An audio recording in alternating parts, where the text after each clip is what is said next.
Hi, it's Katrina!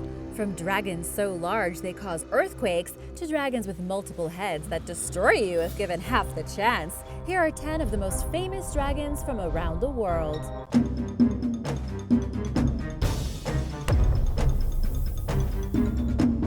Number 10. Amaru. This mythical serpent or dragon of the ancient Andean civilizations was known as the Amaru or the Qatari. Depicted as a creature with two heads and a serpent-like body, one head was a puma and the other that of a snake or sometimes a bird. Its snake-like body had a long tail, bird feet, and big wings. These dragons were able to move between the spiritual realm and the subterranean world, causing earthquakes as they moved since they were so large. The Amaru were often called upon by ancient deities to help them in battle. Some of them that were struck during war turned to stone, creating huge rock formations on the earth. These guardian deities of the Inca and the Tiwanaku people eventually became symbolized by the anaconda. They represent the power of the earth and Mother Nature as the creative well from where the power of humankind sprung. According to Aztec legend, ancient serpent snake spirits by the name of Amaru served as advisors to the Incas. When the Spanish set out to conquer them, the Incas fled from their capital of Cusco and set out through the mountains. As they went, they carried sacred artifacts, building bridges which they enchanted so no one could follow. They ventured deep into the forest and built a hidden city called Home of the Jaguar Father, guarded by Amarus and giant felines. Whoever attempted to follow them over the bridges fell into an enchanted eternal sleep. The prophecy says that one day the Inca will use these bridges to return to Cusco, and when they do, the earth will tremble with earthquakes and the Amarus will roar, much like a dragon, frightening those who overpower them to once again rule over the land. Number 9. Ninkianka. A dragon-like beast that is believed to live in Gambia, the Ninkianka is the name of a legendary creature in West African folklore. Some people believe that this isn't a mythological creature at all, but perhaps a real-life reptile that lurks in rivers and swamps that hasn't been identified yet. Said to lurk in mangrove swamps and only emerging at night, the Ninkianka is very large and dangerous. A group of Brits from the Center for Fortean Zoology suspect that the Ninkianka might be a species of colossal monitor lizard like the Komodo dragon. They went on an expedition to Gambia to interview locals who say they have witnessed the monster. Witnesses said it was around 30 feet long with the body of a crocodile, the neck of a giraffe, and a horse-like face. The Ninkianka also has 3 horns, one on either side of its head with the larger one in the center of its forehead. Some have described it as having mirror-like scales on its back. Folklore surrounding the creature says that if you spot the Ninkianka, you will die within a few weeks.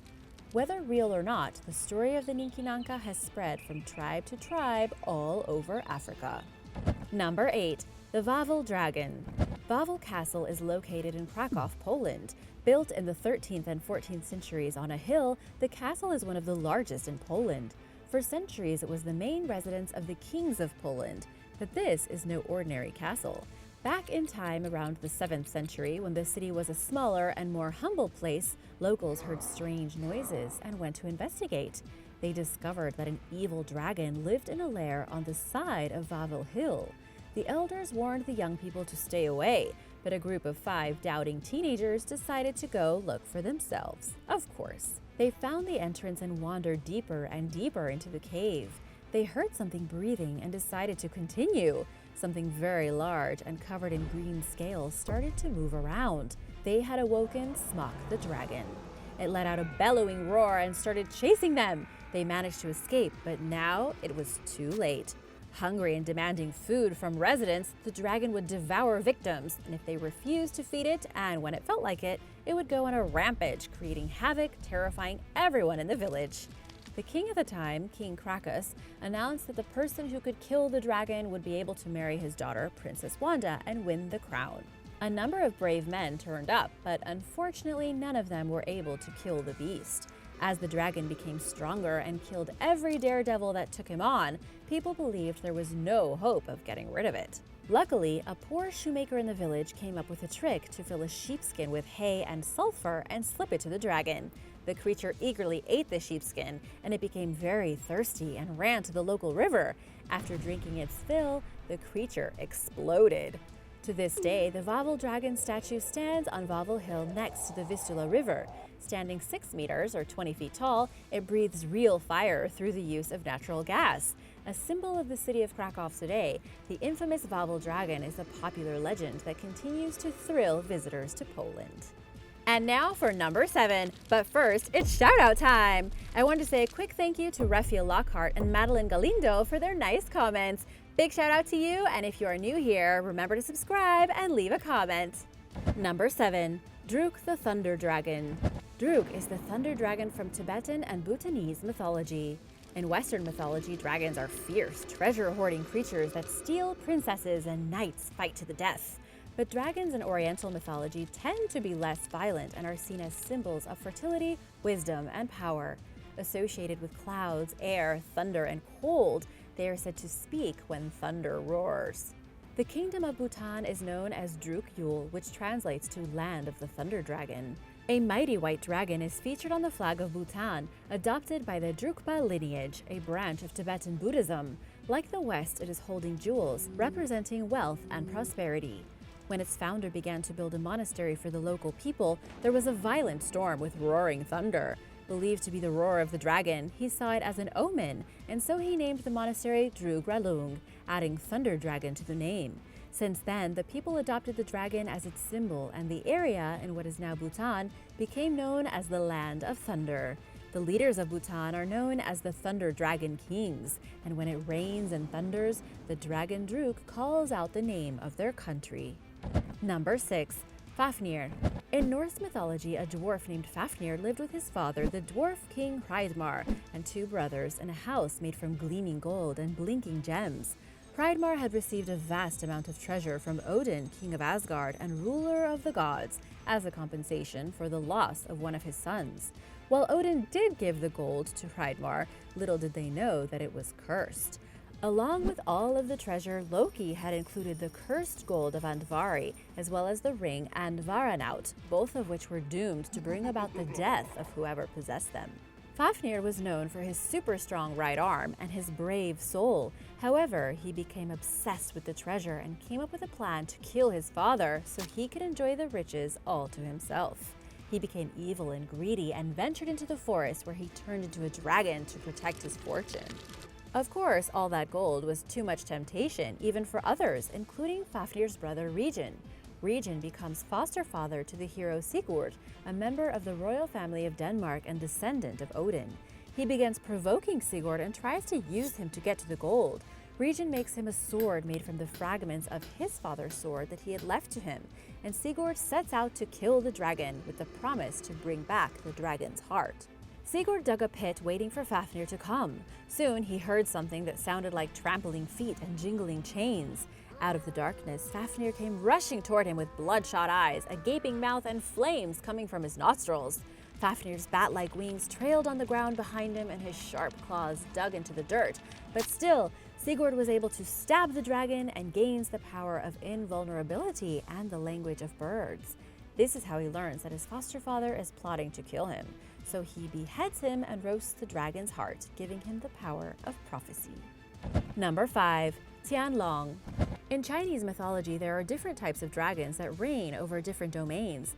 The Tianlong, meaning celestial dragons, protect the heavens, pull the chariots of the gods, and guard their palaces. Spiritual dragons, known as Shenlong, control the wind and rain. Earth dragons, known as Dilong, preside over rivers and streams. A number of other dragons, including winged, horned, and coiling dragons, can also be found in Chinese folklore. They are often shown holding or playing with a flaming pearl. This pearl gives them the power to ascend into heaven. An important symbol in China, the dragon is a symbol of wisdom, power, and luck. Seen as benevolent and kind, dragons can be found in Chinese folklore and art, as well as temples and shrines that are built to honor them. Chinese dragons control the rain, rivers, lakes, and the sea, and are known to ward off evil spirits. Described as having serpentine bodies and 4 legs, most Chinese dragons do not have wings. Some are said to have shape-shifting abilities. Because they are associated with the weather, the Chinese believe that some of the worst floodings occurred when a mortal person upset a dragon. Similar to Bhutan, dragons are a symbol of the emperor, whose wisdom and divine power made sure his people were taken care of. Some emperors even claim to be descended from dragons. Number 4. Minokawa. A giant bird that belongs to the dragon family, Minokawa is a mythical dragon-like bird from the Philippines. Described as having feathers that are as sharp as swords, eyes like mirrors, and beaks and legs like steel, the Minokawa was said to be as big as an island and lives outside the sky. It was so big it could devour the sun and the moon, and explained why eclipses happened. The story goes that before time began, the Minokawa swallowed the moon. People began to scream and were so afraid they got the attention of the great beast, who looked down to see what was the matter. He opened his mouth and the moon jumped out and ran away. Every day, the Minokawa tries to catch the moon, and every day she is just able to get away. However, when there is an eclipse, that means the dragon has swallowed the moon, so the people scream and cry to distract him so the moon can get away. Number 3. Hioki Wat. A dragon in Aztec mythology, Hioki Wat is a fire serpent that can breathe fire and withstand scorching heat. They had the head of a serpent and short legs and claws with very large wings. Sometimes called the turquoise serpent or lightning serpents, Hioki Wat is the personification of drought and carries the sun across the sky. The Hioki Wat symbolizes fires and the rays of the sun. With a segmented body, Hioki Wats are sometimes shown in Aztec artwork as coiled or undulating creatures, with two of them often shown together. The Aztec god of war, Huitzilopochtli, called upon the Hioki Wats to help him defeat his siblings, and he is sometimes depicted as holding these fire serpents in his hands, ready for battle. Hioki Wat was the animal guardian spirit of the Aztec god of fire, Xiuhtecuhtli, known as the Turquoise Lord or the Lord of Fire. In Mesoamerican beliefs presiding over a man's fate, each person has a lifelong contract with their own guardian spirit.